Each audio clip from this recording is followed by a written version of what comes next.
नमस्कार दोस्तों, आज की कहानी है तुम जब गई थी तो वापस आने की सारे रास्ते बंद कर गई। महेश ऑफिस से थका हारा घर आया तो देखा उसकी 1 साल की बेटी लबी बाहर बरामदे में मिट्टी में सनी हुई खेल रही थी। वहीं अभी तक तो घर में अंधेरा हो रखा है। सोचा शायद लाइट नहीं होगी, पर आस पड़ोस में तो लाइट चल रही थी। फिर किसी ने अभी तक घर की लाइट चालू क्यों नहीं की, जबकि घर में अम्मा पत्नी मनीषा मौजूद थे। मेन गेट खोलकर अंदर बरामदे में आया और सबसे पहले अपना बैग एक तरफ रखकर लबी को अपने रुमाल से थोड़ा बहुत पोंछकर साफ किया। मन ही मन सोचने लगा कि 1 साल की बच्ची अकेली बरामदे में क्या कर रही है, जबकि रोज तो अम्मा इस समय उसके पास होती है। कुछ गलत की आशंका हुई तो लबी को गोद में उठाकर अंदर घर में आया और सबसे पहले बाहर वाले कमरे की लाइट जलाई। सामने का नजारा देखकर वो बिल्कुल हैरान हो गया। पूरा कमरा बिखरा पड़ा था। यहाँ वहाँ बिस्कुट के टुकड़े गिरे हुए थे और सोफे के पास ही अम्मा जमीन पर बेसुध पड़ी हुई थी। अम्मा को इस हाल में देखकर उसने मनीषा को जोर जोर से आवाज लगाई, मनीषा मनीषा कहाँ हो तुम? जल्दी आओ, देखो अम्मा को कुछ हो गया है। लेकिन मनीषा का कोई जवाब नहीं आया। आखिर लबी को फटाफट जमीन पर बैठाकर अम्मा को उठाने की कोशिश की और सोफे पर लेटा दिया। भागा भागा रसोई में गया और पानी का गिलास ले आया। कुछ छींटें अम्मा के चेहरे पर डाली। तब जाकर अम्मा को थोड़ा बहुत होश आया और उसने अम्मा को पीने के लिए पानी दिया। जब अम्मा को थोड़ा बहुत होश आया तो महेश बोला, क्या हुआ अम्मा, मनीषा कहाँ है? पड़ोस में गई है क्या? यह मंदिर गई हुई है। और आपने घर की लाइट क्यों बंद कर रखी थी? लबी अकेले बाहर क्यों खेल रही थी? महेश एक के बाद एक सवाल पर सवाल किए जा रहा था। अचानक अम्मा रोने लगी। अम्मा को रोते देखकर महेश का दिल बैठा जा रहा था। क्या हुआ अम्मा, बताओ तो सही, रो क्यों रही हो? अम्मा रोते रोते ही बोली, वो बहू, क्या हुआ मनीषा को? महेश परेशान होता हुआ बीच में ही बोल उठा, बहू घर छोड़कर चली गई। मैंने उसे खूब रोकने की कोशिश की पर वो रुकी ही नहीं। मुझसे कह रही थी कि मुझे नहीं रहना आप लोगों के साथ, यहाँ मेरा कोई भविष्य नहीं है। मैंने उसके पैर तक पड़े बेटा, पर वो मुझे धक्का देकर चली गई। फिर पता नहीं क्या हुआ, आंखों के सामने अंधेरा छा गया और अब तेरे आने पर ही आँख खुली है। अम्मा की बात सुनकर एक हारे हुए खिलाड़ी की तरह महेश चुपचाप जमीन पर ही बैठ गया। फिर आंखों में आंसू भर धीरे से बुदबुदाया, उसे मेरा न सही पर लबी का भी ख्याल नहीं रहा। कोई माँ अपनी बेटी को कैसे छोड़कर जा सकती है? अपने बेटे को इस तरह हारा हुआ देखकर अम्मा का कलेजा मुंह को हो आया। अपने आंसू को पोंछते हुए उसके कंधे पर हाथ रखकर बोली, उसने कहा कि उसे लबी की कोई जिम्मेदारी नहीं चाहिए, वो अपनी जिंदगी आज़ाद होकर जीना चाहती है। आपकी पोती है, आप ही संभालो, मुझे इससे कोई लेना देना नहीं। बोलते बोलते अम्मा दोबारा रोने लगी। दोनों माँ बेटी एक दूसरे के आंसू पोंछने लगे। अब वो दोनों क्यों रो रही हैं, ये भला नन्ही लबी क्या पहचाने? बस रो रही हैं, ये देखकर वो भी रो पड़ी। महेश और मनीषा की शादी 3 साल पहले ही तो हुई थी। तब तो सब कुछ ठीक था, अच्छा खासा बिजनेस था। महेश और उसके पापा दोनों मिलकर बिजनेस बहुत अच्छे से संभाल रही थी। पैसा भी बहुत था, कोई कमी नहीं थी। संपन्नता के बावजूद भी महेश के मम्मी पापा जमीन से जुड़े हुए थे, काफ़ी सादा जिंदगी जीते थे।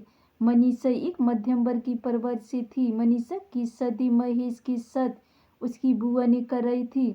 घर में नौकर चाकर काम करते थे, इसलिए घर में करने के लिए ज़्यादा कुछ नहीं होता था। इसलिए अम्मा जी ने उसे अपनी पढ़ाई पूरी करने के लिए कहा। मनीषा ने अपनी पढ़ाई शुरू तो कर दी, पर उसका पढ़ने में मन नहीं लगता। जब घर में सब कुछ था तो फिर भला पढ़ाई करके क्या करना था? कोई नौकरी तो उसे करनी नहीं थी। इसलिए कॉलेज के नाम से घर से निकल तो जाती, पर क्लास बंक कर, कभी कैंटीन में तो कभी मूवी देखने तो कभी शॉपिंग करने, अपनी नई सहेलियों के साथ बाहर घूमने निकल जाती। मनीषा को भी धीरे धीरे संपन्नता की आदत हो गई थी। आए दिन वो महेश से पैसे मांगती, पैसों की कोई कमी नहीं थी तो महेश भी कभी उससे पूछता नहीं। अम्मा महेश को टोकती, बेटा जिस इंसान ने इतना पैसा नहीं देखा हो वो उसे संभाल नहीं पाएगा। कुछ तो अनुशासन में होना ही चाहिए। वो पैसे मांगती है और तू दे देता है, ये तक भी नहीं पूछता कि वो पैसा कहाँ खर्च कर रही है। महेश भी हंस कर टाल देता है। अम्मा वो बाहर जाती है तो उससे भी हाथ खर्च की जरूरत होती है। बेटा हाथ खर्च में और फिजूल खर्च में अंतर होता है जो तू समझ नहीं रहा। अम्मा की बात सुनकर महेश हंस देता है। अम्मा उसी के लिए तो कमा रहा हूँ। इतना कमाने की बाद भी अगर पत्नी पैसों पैसों के लिए परेशान हो तो फिर मेरे कमाने का क्या फ़ायदा। और फिर वो कॉलेज जाती है तो दोस्तों के साथ थोड़ा बहुत तो चिल करेगी ही ना। बेटे के आगे अम्मा कुछ कह नहीं पाती। पिछले साल जब लबी का जन्म हुआ तब भी बहुत बड़ा आयोजन किया गया था, लेकिन इस 10 महीने पहले फैक्ट्री में आग लग गई जिसके कारण भारी नुकसान उठाना पड़ा। ऊपर से अभी तक इंश्योरेंस का क्लेम तक नहीं मिला क्योंकि किसी ने गलत अफवाह फैला दी कि जानबूझकर फैक्ट्री में आग लगाई गई है। बस तब से इन्वेस्टिगेशन चल रही है। इसी बीच 3 महीने पहले महेश के पापा का हार्ट अटैक से देहांत हो गया। सब कुछ बिखर गया। लेन देन तो अपने कर्ज लेने के लिए आने लगे पर देनदार सारे मुंह छुपा कर बैठ गए। आखिर थक हार कर पिछले महीने ही महेश ने बंगला गाड़ी सब कुछ बेचकर कर्जदारों का भुगतान किया। उसमें भी अभी कुछ कर्ज बाकी रह गया। महेश सब कुछ संभालने की कोशिश कर रहा था, वापस सब कुछ समेटना चाहता था, पर उसे ये अंदाजा नहीं था कि इस समेटने के चक्कर में उसकी पत्नी उससे छूटे जा रही है। जब से इस किराए के मकान में आए हैं तब से हालात और बदतर हो गए। मनीषा को नौकर चाकर की आदत लग चुकी थी तो घर के काम तो उससे होते नहीं थे। अम्मा उसकी पूरी मदद करने की कोशिश करती पर वो तो जरा सी बात पर छिड़ जाती थी। यहाँ तक कि लबी को भी नहीं संभालती। अब तो आए दिन वो महेश से भी लड़ पड़ती थी। कब तक रहना पड़ेगा ऐसी हालत में मुझसे नहीं होते घर के कामकाज। कम से कम एक आया तो रख लो लबी के लिए। कैसे संभालूं इसे, मैंने कोई बच्चे नहीं संभाले पहले। कैसी बात कर रही हो मनीषा, तुमसे ज़्यादा लबी तो अम्मा के पास रहती है और वो तुम्हारी बेटी है, क्या तुम उसे नहीं समझ सकती। क्या जिंदगी हो गई है मेरी। पैसे पैसे से मोहताज कर दिया है तुमने मुझे, इसलिए शादी करके लाई थी क्या मुझे। उसकी बात सुनकर महेश हक्का बक्का रह गया। तुम जिस घर से निकल कर इस घर में आई थी ना, उस घर में तो इतनी सुविधाएं नहीं थी। अच्छे दिन नहीं रहे तो बुरे दिन भी नहीं रहेंगे। तुम थोड़ा तो सपोर्ट करो। मैं वैसे ही परेशान होकर ऑफिस से घर आता हूँ और तुम ये फिर से सब शुरू कर देती हो। मनीषा पैर पटकती हुई अपने कमरे में जाकर बैठ जाती। न खाना परोसती और न ही कोई और बात। अम्मा ही लबी को खाना खिला पिला कर अपने पास सुला लेती, लेकिन आज वो इतना बड़ा कदम उठा लेगी उसकी उम्मीद उससे बिल्कुल नहीं थी। आज वो महेश का घर छोड़कर हमेशा के लिए दहलीज लांघकर चली गई। खैर महेश ने हिम्मत कर उसके मायके फोन किया तो पता चला वो तो वहाँ भी नहीं आई। उसकी कुछ सहेलियों से पूछा तो पता चला कि कोई अरुण नाम का लड़का है, वो उसके साथ गई है। ये सुनते तो महेश मनीषा के पापा तक बिल्कुल ही शांत हो गए। आखिर बेटी की ऐसी करतूत से उन्हें भी बहुत धक्का लगा था। उन्हें मनीषा के ऐसे कदम की बिल्कुल उम्मीद ही नहीं थी। पैसों की ऐसी क्या चादर ओढ़ी उनकी बेटी ने जो परिवार को परिवार ही नहीं समझा। यहाँ तक कि 1 साल की बेटी को छोड़कर चली गई। पर जिंदगी कहीं रुकती है क्या। इधर अम्मा लबी और घर दोनों को संभालती और उधर महेश वापस सब कुछ समेटने की कोशिश करने लगा। बस उस पर एक धुन सवार हो चुकी थी कि उसे पैसा कमाना है। आखिरकार उसकी मेहनत रंग लाई। 2 महीने बाद जाकर फैक्ट्री का केस महेश जीत ही गया और इंश्योरेंस क्लेम पास हो गया। क्लेम का जो पैसा आया उसमें से सबसे पहले जो थोड़े बहुत कर्जदार थे उनका कर्जा चुका दिया। बाकी बचे पैसों में से एक फ्लैट खरीदा और वहां शिफ्ट हो गए और बाकी के पैसों से नया काम धंधा शुरू किया। बिजनेस का अच्छा खासा नॉलेज और मार्केट पर पकड़ होने के कारण महेश का ये काम भी चल निकला।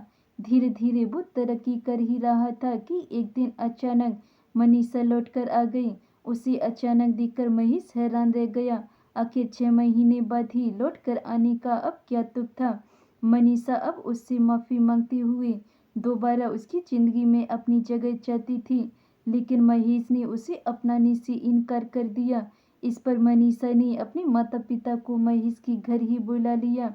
वो लोग घर आए भी, पर उन्होंने साथ महेश का ही दिया।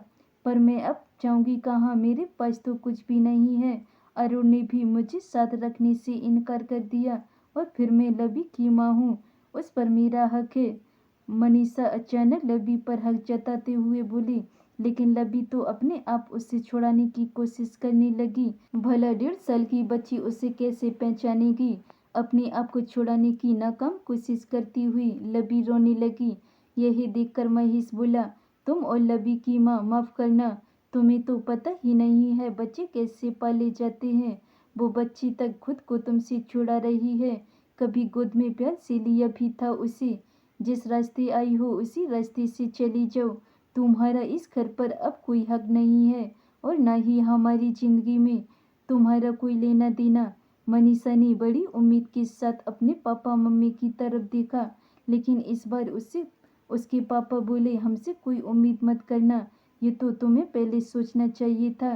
कोई छोटी बच्ची तो थी नहीं जो तुम्हें कोई बेला फुसला कर ले गया हो। एक बच्ची की माँ थी तुम। अरे परिवार न सही, अपनी बच्ची को देखकर भी तुम्हारा दिल नहीं पसीजा था कि कैसे उसे छोड़कर जा रही हूँ मैं। आखिर जब किसी ने साथ नहीं दिया तो मनीषा को वहाँ से चुपचाप जाना पड़ा। कुछ दिनों बाद ही उसका और महेश का तलाक भी हो गया।